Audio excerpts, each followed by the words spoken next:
ও কবরের মাটি নাফরমানকে দুই পাশ থেকে এমন ভাবে চাপ মারো আল্লাহ আপনি আমাকে আমাদের সবাইকে মাফ কইরা দেন। আল্লাহ নবী সাল্লাল্লাহু আলাইহি ওয়াসাল্লাম যখন মাটি চাপ দেওয়ার ঘটনা দেখাইতেছেন, হাত দুইটা উপরে উঠাই আঙ্গুল ফাঁকা ফাঁকা কইরা আল্লাহ রসুল সাল্লাল্লাহু আলাইহি ওয়াসাল্লাম এক আঙ্গুল আর এক আঙ্গুলের ভিতরে ঢুকাইয়া আল্লাহ নবী বলেন এক পাঁজর থেকে অন্য পাঁজর এরকম ঢুইকা যাবে। আল্লাহ আপনি আমাকে আমাদের সবাইকে মাফ কইরা দিয়েন।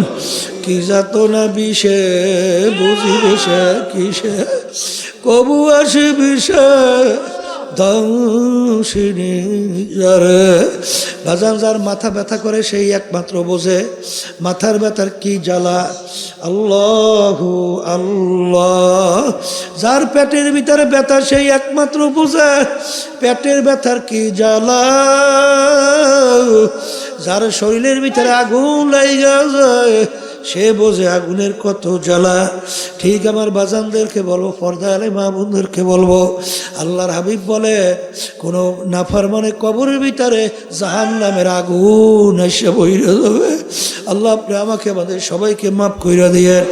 আল্লাহ রাসূল বলেন কোন কোন নাফরমানের কবরের মধ্যে তিসআতু ওয়া তিসঈনা তিন্নিনান লাউ নুফিকা ফিল আরদি মা আনবাতাত খাদরা। কোন কোন নাফরমানের কবরের মধ্যে একটা দুইটা না 99টা বিষাক্ত সাপ জমা হইয়া যাইবে। ওই সাপ নাফরমানকে পেঁচাইয়া পেঁচাইয়া কিয়ামত পর্যন্ত ঠোকরাইতে থাকবে। সাপের কেমন বিষ হবে, মাথা যদি উঁচা কইরা একটু ফুক দিত কোনো গাছপালা মাথা জাগাইতে পারতো না। আল্লাহ আল্লাহ আল্লাহ আপনি আমাদের সবাইকে মাফ কইরা দিয়ে এমনভাবে তোমরা আল্লাহর ইবাদত করো গোয়াকে মনে হয় যেন তোমরা আল্লাহকে দেখতেছো। ওই অবস্থা যদি ভিতরে তৈরি না হয় অন্তত এতটুকু খেয়াল করো, যদিও নাকি আমার আল্লাহকে আমি দেখি নাই কিন্তু আল্লাহ তো আমাকে দেখে। কথা এখন কলাই সাদাক্তা ইয়া রাসূলুল্লাহ আপনি সত্যই বলছে এই কথা বইলা আগন্তুক ব্যক্তি চলে গেছে।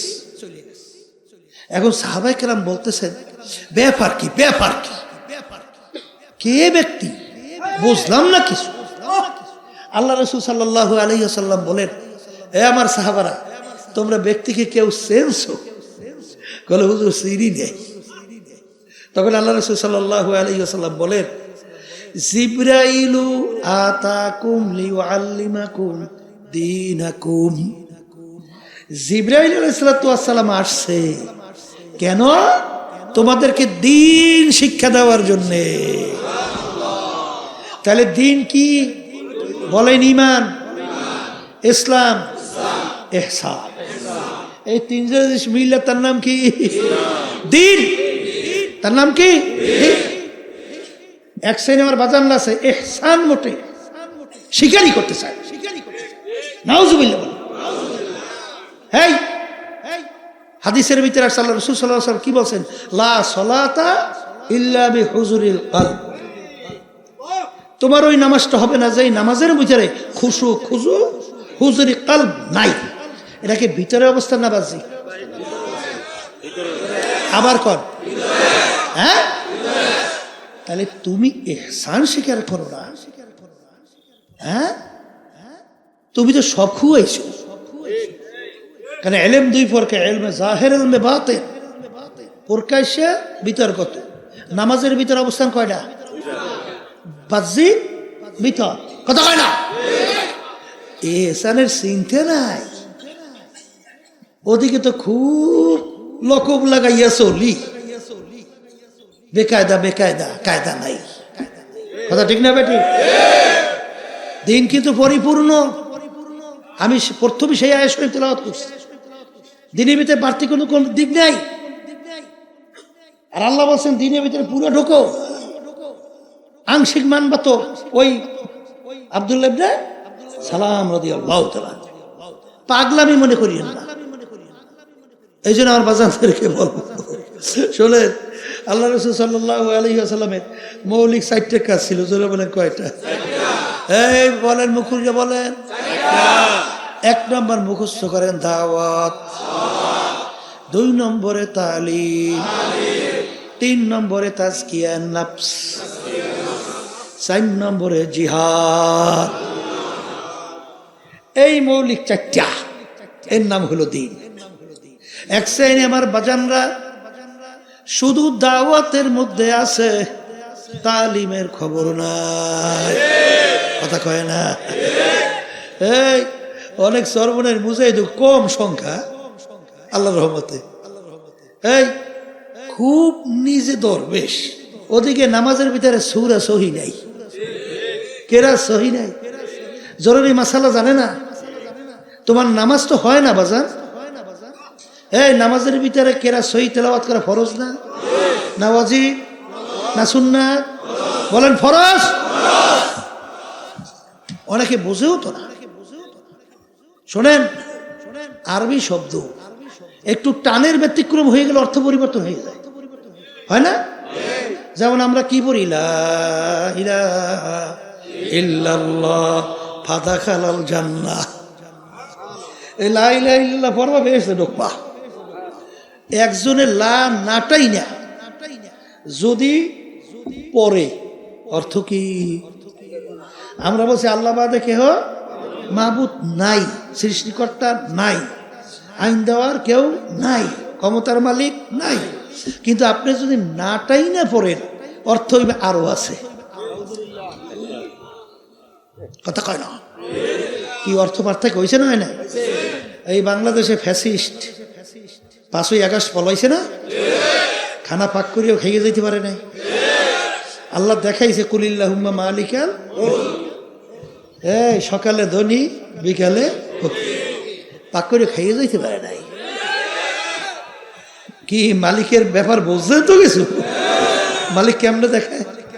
হ্যাঁ, শোনে, যেই কথা বলতে চাইছিলাম, এই যে ফ্যাসিস্ট 5 তারিখ পালাইলো, কোন কথার বলছেন নিয়ে এলাম?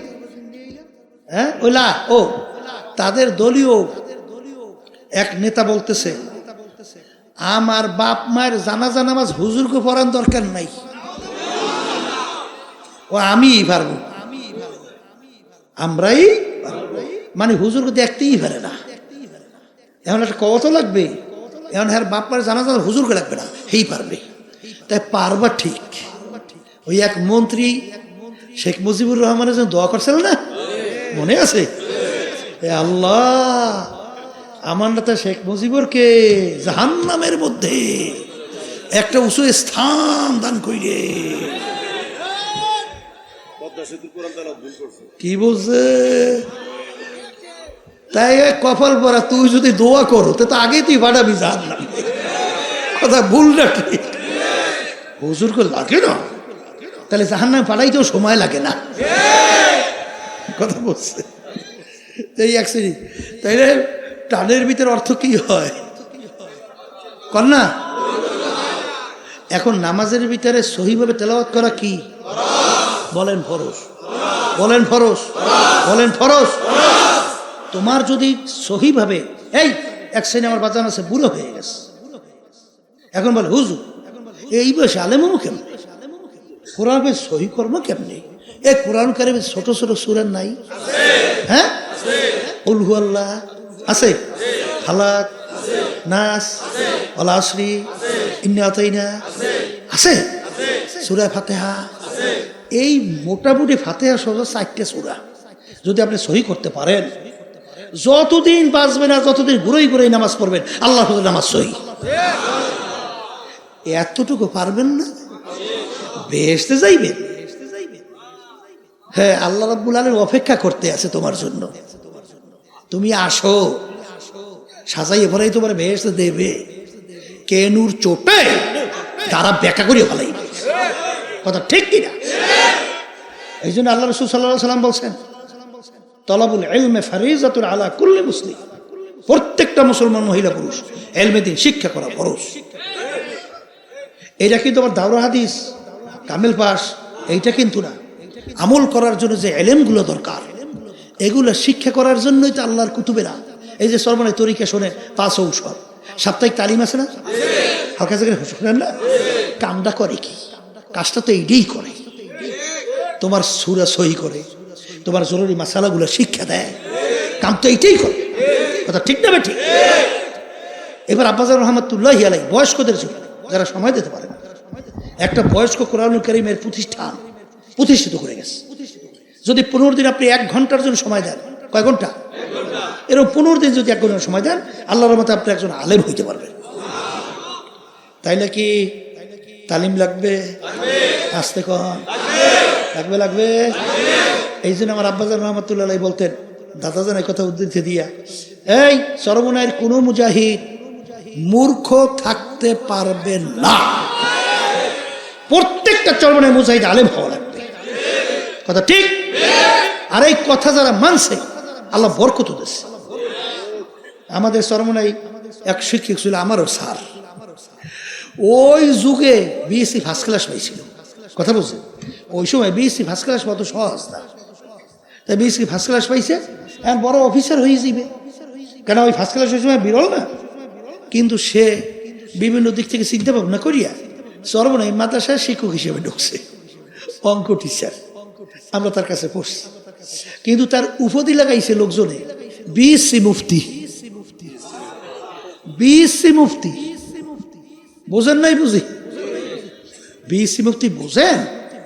অর্থাৎ তার এত মাসালা জানা ছিল, জিজ্ঞেস করলে top top top top top top top করে উত্তর দিতেই থাকতো। কি মনে করেন আপনি? চেষ্টা করবেন না পেট ডলতে ডলতে বেশ যাইবেন, এই শিখাইছে কে? এত সহজ? হ্যাঁ, তাহলে তালিম জোরে কন, তাজকিয়া নফস। তাজকিয়া নফস বোঝেন? আত্মশুদ্ধি, বলেন বলেন। ওয়ায়ুযাক্কিহিম ওয়ায়ুআল্লিমুহুমুল কিতাবা ওয়াল হিকমাহ। আল্লাহ রাসূল সাল্লাল্লাহু আলাইহি ওয়াসাল্লামকে আল্লাহ পাঠাইছেন কারণের ভিতরে একটা কারণ হলো তার উম্মতের আত্মশুদ্ধি করাইবে। এই আত্মশুদ্ধি উল্লেখযোগ্য 10টা রোগ অন্তর থেকে দূর করা লাগবে। তার ভিতরে তাকাব্বুরি বড় রোগ, আমি বড় আমি ভালো, এটা দূর করা লাগবে। আর একটা হিংসা, বড় উন্নতি সহ্য করতে পারবে না, অন্তরের রোগ দূর করা লাগবে। হব্বে যা হব্বে মাল, মালের মহব্বত, সম্মানের মহব্বত, পদের মহব্বত। আল্লাহ রাসূল বলেছেন হুব্বুদ দুনিয়া রাসুকুল্লি খতিয়াতিন, সমস্ত গুনার মূলই হলো এই দুনিয়ার মহব্বত। এই রোগগুলা অন্তর থেকে কি করা লাগবে? আর একটা বলছি জিহাদ, বলেন 4 নম্বরে কি? এক শ্রেণী আমার বাজানরা, এরা মনে করে জিহাদ অর্থই হলো তরবারে নিয়ে কোপাকুপি করা, মারামারি কাটাকাটি, এইটাই মনে হয় জিহাদ। না, ওইটাও জিহাদ ঠিক আছে যখন অন্যায়ের বিরুদ্ধে, ইসলামের পক্ষে যখন যুদ্ধ করা লাগবে ওইটাও কিন্তু ঠিক। কিন্তু বাজার আল্লাহ রাসূল সাল্লাল্লাহু আলাইহি ওয়াসাল্লাম বলেন, মান রাআ মিনকুম মুনকারান ফালিয়ুগাইয়িরু বিয়াদিহি ফাইন লাম ইয়াস্তাতি' ফাবিলিসানিহি ফাইন লাম ইয়াস্তাতি' ফাবিকলবিহি ওয়া যালিকা আযআফুল ঈমান। আল্লাহ রাসূল সাল্লাল্লাহু আলাইহি ওয়াসাল্লাম বলেন, অন্যায়ের প্রতিবাদে তোমার যদি শক্তি থাকে অন্যায়কে হাত দিয়া ফিরাইয়া দাও। অন্যায়কে কি দিয়ে ফিরাও? মুখ খুলে বলেন। ওই পরিমাণ যদি শক্তি না থাকে মুখ দিয়া বইলা ফিরাও। কি দিয়া? ওই পরিমাণ শক্তি যদি না থাকে মনে মনে পরিকল্পনা করতে থাকো কিভাবে অন্যায়কে ফিরানো যায়। কিভাবে? আল্লাহর বান্দারা শেষের যে অবস্থানটা, কিভাবে অন্যায়কে ফিরানো যায়, এই অবস্থান সম্পর্কে আল্লাহ রাসূল সাল্লাল্লাহু আলাইহি ওয়াসাল্লাম বলেন ঈমানের একেবারে দুর্বল অবস্থা। এই কাজটা কিন্তু ঈমানের সাথে সম্পৃক্ত। এক শ্রেণী আমার বাজানা যা তাহাজ্জুদ গুজার, ওই সেদিকে একজনে বলে হুজুর আমার জামাইটা পাইছি মাশাআল্লাহ ভালো, তাহাজ্জুদ গুজার। আমি বলি আলহামদুলিল্লাহ ভালো, খারাপ না তো, ভালো না, কিন্তু পর্দা করেনি। পর্দা আছে না আমাদের দেশের, কইতো না আমার নেত্রী তাহাজ্জুদ কামাই না। হ্যাঁ, শোনেন না, শোনেন নাই? ওদিকে খুন করতেও মোটেও চিন্তা করে না। তাহাজ্জুদ গুজার কিটা কইছে ভাইসলামি করিয়া, তাহাজ্জুদ পড়তে কইছে কে? হ্যাঁ, আজীবন যদি তাহাজ্জুদ 2 রাকাত নামাজ না পড়ো, এই জন্য জাহান্নামের কোনো হুকুম আছে? 1 সেকেন্ড। কিন্তু একবার যদি কেউ ইচ্ছা করিয়া, যাদের সঙ্গে দেখা দেওয়া জায়েজ নাই, তাদের সঙ্গে দেখা দেয়, কমপক্ষে একটা কবিরা গুনাহ, আর একটা কবিরা গুনার জন্য কমপক্ষে 7000 বছর জাহান্নামের আগুনের ভিতরে চলতে হবে, দিন বসতে হবে। যেটা যেই জায়গায় রাখা, ওই জায়গায় রাখার নামে হলো শরিয়াত। ব্যতিক্রম করা মানে গুলুফির দিন, এটা হারাম। এক শ্রেণী আমার বাজানরা আছে, এই সুন্নাত ওয়াজিব মুস্তাহাব কিছুই না, এমন ভাবে গুরুত্ব দেয় মনে হয় যেন ফরজের সমান, তার চেয়েও বেশি। এইটা গুলুফির দিন, দিনের ভিতরে বাড়াবাড়ি। কথা ঠিক কিনা? কেউ রাগ করবেন না, বর্তমানে এইটা নিয়ে একটু ঝগড়াই করে। এই যে দুরূদ শরীফের ভিতরে দাঁড়াইয়ে যাওয়া না দাঁড়াইয়ে যাওয়া, এইটা হলে মারামারি হয়, অনেক হয় কি হয় না? আল্লাহ মাফ করুক। এই আল্লাহর বান্দা শোনেন, আমাদের এই তরিকার মুরব্বীর বেতে হাজী ইমদাদুল্লাহ মুহাজ্জির মক্কি রহমাতুল্লাহ আলাইহি নাম শুনছেন? তার মুরিদ ছিল রশিদ আহমদ গাঙ্গুহি রহমাতুল্লাহ আলাইহি, তার মুরিদ ছিলেন হাকিমুল উম্মাত আশরাফ আলী থানভী রহমাতুল্লাহি আলাইহি। তার মজলিসের ভিতরে রশিদ আহমদ গাঙ্গুহি রহমাতুল্লাহ আলাইহি বসা, থানভী রহমাতুল্লাহি আলাইহি তিনিও বসা। কিন্তু হাজী সাহেব হুজুর রহমাতুল্লাহি আলাইহি তিনি যখন এই দুরূদ শরীফ তেলাওয়াত হইতো, ওই যে তখন তিনি দাঁড়াইতেন। কিন্তু ওই হাজী ইমদাদুল্লাহ মুহাজ্জির রহমাতুল্লাহ আলাইহি মজলিসের মধ্যে কেডা কেডা বসা? থানভী রহমাতুল্লাহ আলাইহি, তারা বসে থাকতো, তারা দাঁড়াইতো। হুজুর বলতেছিলেন, বাবা তোমরা যে অবস্থায় আছো ঠিকই আছো, আর আমি যে এই অবস্থায় আছি আমার জন্য এরা ঠিক আছে। কথা বোঝেন কিছু? এরা শরীয়তের ভিতরে ফরজ, ওয়াজিব, সুন্নাত, মুস্তাহাব, এটা কোন পর্যায়ে ফেলাইবেন? হ্যাঁ, আল্লাহর হাবিবের মহব্বতে কেউ দাঁড় হইছে, এটাকে ফরজ মনে করে নাই, ওয়াজিব মনে করে নাই, এই জরুরি মনে করে নাই, ব্যাপারটা আলাদা। এইটা নিয়ে কেউ ঝগড়াও করবেন না, মারামারিও করবেন না। যদি এইটা এত গুরুত্ব আপনি দেন, আমি যদি প্রশ্ন করি, ইমানের পরে সর্বপ্রথম কিয়ামতের ময়দান কোন প্রশ্নটা আগে হবে? আমল বলেন। আচ্ছা, নামাজ। এই নামাজের ভিতরে মূলত 4টা কাজ না? কয়টা কাজ?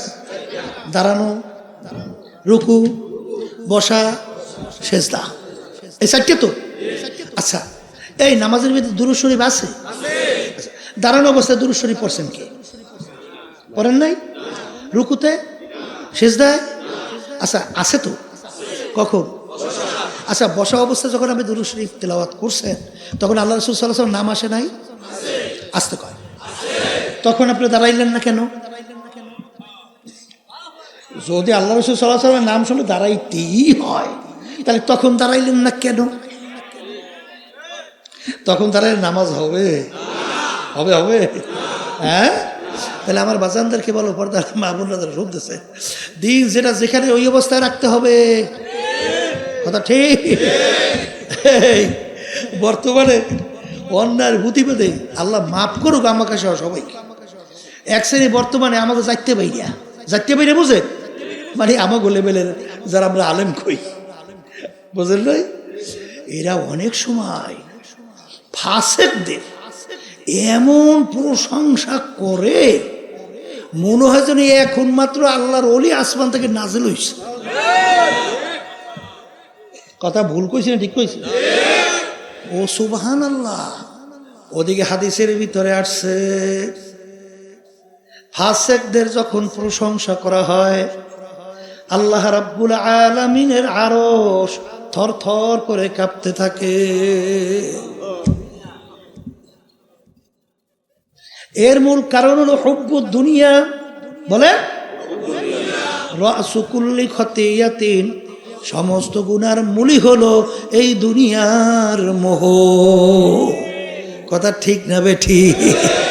এই জন্য বাজানদেরকে বলবো, এই যারা নাকি অন্যায়ের প্রতিবাদে ভিতরে জজবা নাই, চিন্তা নাই, হাদিসের মধ্যে আসছে আল্লাহ রাসূল সাল্লাল্লাহু আলাইহি ওয়াসাল্লাম বলছেন, ওর মৃত্যু হবে মুনাফিকের মৃত্যু। আর মুনাফিকের ব্যাপারে কুরআনুল কারীমের ভিতরে আল্লাহ বলেন ফি দারকিল আসফালে মিনান নার। হাসতাম সে মনে করছে, এই জন্য আল্লাহর ওলির দোয়া করতো, বুজুর্গি কি নেহি হামকো জরুরত, বুজুর্গি কি নেহি হামকো জরুরত, গোলাম আপনা বানালে আয়ে খোদায়া। হে আমার মালিক, তোমার কাছে আমার দরবেশি টরবেশি কোনো দরকার নাই, তোমার কাছে বুজুর্গি দরকার নাই, তুমি দয়া মায়া করে তুমি আমাকে তোমার গোলাম হিসাবে কবুল করে না। আর গোলামের দরজা মর্যাদা সবচেয়ে বেশি, কারণ আল্লাহ রাব্বুল আলামিন তার রাসূলের উপাধি দিছে আবদুহু ওয়া রাসূলুহু, আগে আমার বান্দা তারপর আমার রাসূল। কথা কয় না? জোরে বলেন কি না? এই জন্য আবদিয়াতের দরজা সবচেয়ে বড়। কথা ঠিক কিনা? তা যেই কথা আমি বলতে চাইছিলাম, দাওয়াত লাগবে, আসতে কয় যদি লাগে। শোনেন, জমিনের ভিতরে কোনো পাল্লায় যদি কেউ নামে, একজনে এই 100 ডিগ্রি দৌড়ায় আর একজনে 5 ডিগ্রি দৌড়ায়, তোরে নামতে কইছে কে? এটা কথা কয়। এই দৌড়ের পাল্লায় যদি কেউ 100 ডিগ্রি দৌড় দেয় আর একজন যদি 5 ডিগ্রি দেয়, পারলো ভাইজলামি না? কথা কয় না? হে আল্লাহর বান্দারা, 5ই আগস্টের পরে আজকে বাংলার জমিনের মধ্যে ইসলামের মধ্যে ইসলামের ব্যাপারে স্বাধীনতার পরে এত সুন্দর পরিবেশ আর মনে হয় তৈরি হয় নাই। এখন বাতিলরা নামছে দৌড় দিয়া পাল্লায়, তাদের পক্ষে কিভাবে লোকজন গুছাইয়া এই অবস্থান তৈরি করবে। আর ওদিকে তুমি ইসলামের পক্ষে নামছো, তুমি দৌড়া 5 ডিগ্রি, ও দৌড়ায় 100 ডিগ্রি। তোমার নামতে কইছে কে? কথা ঠিক না বেটি? ওর লাগে পাল্লায় যেতে হবে। এই জন্য আল্লাহ বলেন ওয়াজাহিদু ফিল্লাহি হাক্কা জিহাদি, জিহাদ করো, করার মতো করো। করি তো করি না, ধরি তো ধরি না, হইছে তো হই না, এ আল্লাহ কয় নাই। করার মতো করতে বলছে, খালি ফেয়ার দলব আর তৈলমাই যে খালি ঘুমাবা না একটাই না, আর খালি আমারে বিরাট বিরাট সম্মান দেন। কে এত আল্লাহকে ঠেকছে নাকি তোমার আমার কাছে? কি কিছু ঠেকছে? যে ইবাদতের ভিতর কষ্ট যত বেশি, তার সব তত বেশি। কথা ঠিক কিনা? এই আয়াত নাযিল হইছে, আল্লাহ রাব্বুল আলামিন আয়াত নাযিল করছেন যে যারা খালেস তওবা করবে, ঈমান আনবে, পিছনে সব গুনাহ নেকের দ্বারা পরিবর্তন করে দেব। পিছনে সব গুনাহ কি? নেক। এই আয়াত নাযিল হওয়ার পরে আবু বকর সিদ্দিক রাদিয়াল্লাহু তাআলা চিন্তা করলেন, খাইছে রে খাইছে, তাহলে আমার তো নেকি ওমরের নেকি আমার সে বেরিয়ে গেছে, তাহলে ওমরের নেকি আমার সে বেরিয়ে গেছে। বলে কেমন?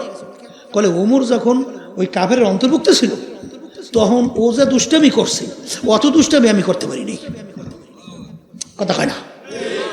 তাহলে এখন যখন গুনাহ নেকের দ্বারা পরিবর্তন, তাহলে তো নেক বেরিয়ে গেছে। এখন যাইয়া বলতেছেন, ভাই ওমর, তোমার তো সুসংবাদ, তোমার তো মনে কাজ হয়ে গেছে, তোমার তো গুনাহ সব নেকের দ্বারা পরিবর্তন, এখন আমার তো মনে নেক বেরিয়ে গেছে। এখন ওমর রাদিয়াল্লাহু তাআলা বলতেছেন, ভাই আবু বকর, মাশাআল্লাহ খুশি হয়েছি, তাহলে একটা কাজ করে আমার জীবনের সব নেকি আপনি নিয়ে যান, আর আপনার এক রাত্রের নেকি আমাকে দিয়ে দেন। কি বলছে? জীবনে সব নেকি নেন, কয় রাত্রে নেকি চাইছে। আবু বকর সিদ্দিক রাদিয়াল্লাহু তাআলা চিন্তা করেন, ব্যাপার কি? জীবনে সব নেকি দিতে চায় আর এক রাতের নেকি নিতে চায়, তাইলে আমার একটু চিন্তা করা দরকার। এখন আবু বকর সিদ্দিক রাদিয়াল্লাহু তাআলা চলে গেছেন আল্লাহ রাসূল সাল্লাল্লাহু আলাইহি ওয়াসাল্লামের কাছে, বলেন, হে আল্লাহ রাসূল, এইরকম তো ওমরের সাথে কথা হইছে, এখন ওমর তো আমার এক রাতের নেকি চায়। কোন রাত্রের নেকি? বলে ওই যে আপনার সঙ্গে হিজরতে গেলাম, গুহার ভিতরে রাত্রি যাপন করছি না, ওই রাত্রের নেকি চায়। আল্লাহ রাসূল সাল্লাল্লাহু আলাইহি ওয়াসাল্লাম মিসকি হাস দিয়ে বলতেছে, আপনিও আমার শ্বশুর, ওমরও আমার শ্বশুর, কারে ঠকাই কারে জিতে। তবে একটা কথা, ওই রাত্রে নেকির পরিমাণটা একটু বলে দিতে পারি। বলে আল্লাহ রাসূল সাল্লাল্লাহু আলাইহি ওয়াসাল্লাম বলেন তো নেকির পরিমাণটা কি? বলে ওই রাত্রে নেকি দুনিয়ার ভিতরে যত মানুষ আইছে নেক করছে সব এক পাল্লা যদি রাখে, আর ওই এক রাত্রে নেকি যদি একটা পাল্লা রাখে, ওই রাত্রের নেকি ওই পাল্লা ওজনে ডেকে যাবে। এখন আপনি পরিবর্তন করবেন কিনা আপনি জানেন। কি বুঝছেন? বুঝছেন কি? হ্যাঁ, কষ্ট করবেন না, আর হুদ হুদে আপনি বরকত পাইবেন, রহমত পাইবেন, নেক পাইবেন। এখন থেকে নিয়াত করতে হবে যে জমিনের ভিতরে পাল্লায় ইসলামী নীতি আদর্শ প্রত্যেক আমার ভাইদের ভিতরে, মা বোনদের মধ্যে এমন ভাবে আমি কাজ করব অন্য কেউ যেন সুযোগ না পায়। এই বেটারা লই তো মোহাম্মদ মরদে সবর ভাই, তোমার কি ওয়াজ শুনো না বই বই খালি করে কোনটা? তাদের আদলে বইতে হবে, ঠিক আছে? তা যেই কথা বলতে চাইছিলাম, তাহলে কথা বেশি লম্বা না, কি বলছেন? এই অন্যায়ের বিরুদ্ধে প্রতিবাদ লাগবে না বই বই খালি ফ্যাট ডলবে? এক শ্রেণী বর্তমানে বাইরেছে, ও দাওয়াতের মাধ্যমে সব সোজা হয়ে যাবে না? ওরে কপাল রে কপাল। তাই তুমি আল্লাহ রসুলের সে বড় দাওয়াতগির হইছ? আল্লাহ রসুল সাল্লাল্লাহু আলাইহি সাল্লামের সে বড় দাওয়াতগির কেউ আছে? আসবে? তা আল্লাহ রসুল সাল্লাল্লাহু আলাইহি সাল্লাম সব দাওয়াতে সব আইছে, আবু জাহিল আইছে, উতবা সাহেব আবুল হাব আইছে, কথা কয় না? তা তুমি বড় দাওয়াতগির হয়ে গেছো। তাহলে আল্লাহ রসুল সাল্লাল্লাহু আলাইহি সাল্লাম দান আমরা শহীদ করতে মাঠে নামছে কা? হ্যাঁ, হেলমেট মাথায় বাইকে ঢুকছে কেন? জুতো বড় রক্ত আটকে গেল কেন? দরবেশ হইছ। এই দরবেশের মালিকের দরবে কোনো কাজ নাই। আচ্ছা বাজান, কেউ রাগ করিলেন না, আপনার আমার নামাজ দিয়ে আল্লাহ কি করবে? তোমার আমার নামাজের আল্লাহর খুব প্রয়োজন? একটু মুখ খুলে ভালো করে বুঝো, একটু বুঝ যখন কোনো প্রয়োজন? তোমার আমার রোজা আল্লাহর কাছে খুব দরকার। হ্যাঁ, আল্লাহ কি কইছে? আল্লাহুস সামাদ, আল্লাহুস সামাদ। আমার মালা বে নিয়াজ, বেপরওয়াহ, কিছুর মুখাপেক্ষী না। তাইলে আমরা নামাজ পড়ি, বলেন আল্লাহর হুকুম পালন করি। রোজা রাখি কেন? হজ যাকাত আদায় কেন করি? দান সদকা কেন করি? আমার বাজানদেরকে বলবো, পর্দার আড়ালের মা বোনদেরকে বলবো, বাজান আমরা যে রাজনীতি মানে রাজনীতি করি, এর কারণ কি? আল্লাহর হুকুম পালন করি। অনেক সময় আমরা বলি 1987 সাল ইসলামী আন্দোলন বাংলাদেশ প্রতিষ্ঠিত হয়েছিল। কোন সাল? ওই থেকে শুরু করে অদ্যবধি পর্যন্ত একটা আমাদের দলীয় মার্কায় একজন এমপিও কিন্তু সংসদে যায় নাই। গেছে? তার কই যে হুজুর যাইবে কেমনি? আমি লোকজন আছে, যাইবে? কথা ঠিক না? আমাদের লোকজন নাই, কথা ঠিক, কথা ঠিক না? কিন্তু আল্লাহর রহমতে ইসলামী আন্দোলন বাংলাদেশ এখন সারা বাংলাদেশের 300 আসনে প্রার্থী দেওয়ার তৌফিক আল্লাহ দান করছে। ইসলামী আন্দোলন বাংলাদেশ আল্লাহর রহমতে যখন দেশের বিরুদ্ধে, ইসলামের বিরুদ্ধে, যখন মানবতার বিরুদ্ধে কোনো ষড়যন্ত্র তৈরি হয়, যখন আল্লাহর ফজল ও করমের রাজপথে আমরা আওয়াজ তুলে ন্যায়ের পক্ষে তুলি বা নামি, তখন বাতিলদের কলিজা কাঁপার, থরথর করিয়া কাঁপতে বাধ্য। কথা ঠিক না বলটি? মনে করছেন কি এই আমাদের 2, 4, 5, 10টা এমপি, এটা আল্লাহর ইসলামী আন্দোলনের জন্য অনটুর ব্যাপার। এটা আপনারা বুঝবেন, এটা আমি বুঝি। এই 2024 7 জানুয়ারি মনে আছে? ফ্যাসিস্টের নির্বাচন।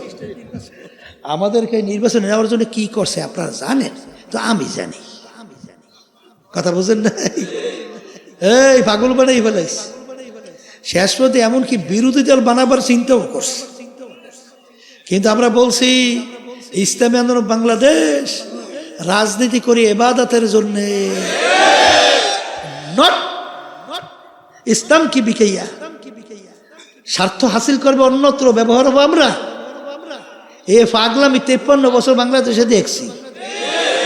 বারবার আমাদেরকে ধোকা দেশে বোকা বানাইস, আমাদেরকে সিঁড়ি বানাইয়া পাও দিয়ে উঠা মস্তদে বসে টুনটুনা টুনটুন করছে, ইসলামের 12টা বাজাইছে। এই ইসলামী দলের ভিতরে এই চিন্তার ব্যবধান আছে, কিন্তু কি ব্যবধান? আমরা চিন্তা করছি যে আমরা সিঁড়ি হিসেবে ব্যবহার হইতে চাই না, আমরা পরগাছা হতে চাই না। ইসলাম নামক গাছটা মজবুত বৃক্ষের মতো দাঁড় হবে বাংলার জমিনের মতো। বারবার 53 বছর বছর বাংলাদেশে বারবার এই চিন্তার ব্যবধান তাই এই 2-4-5টা এমপি, ঠিক না?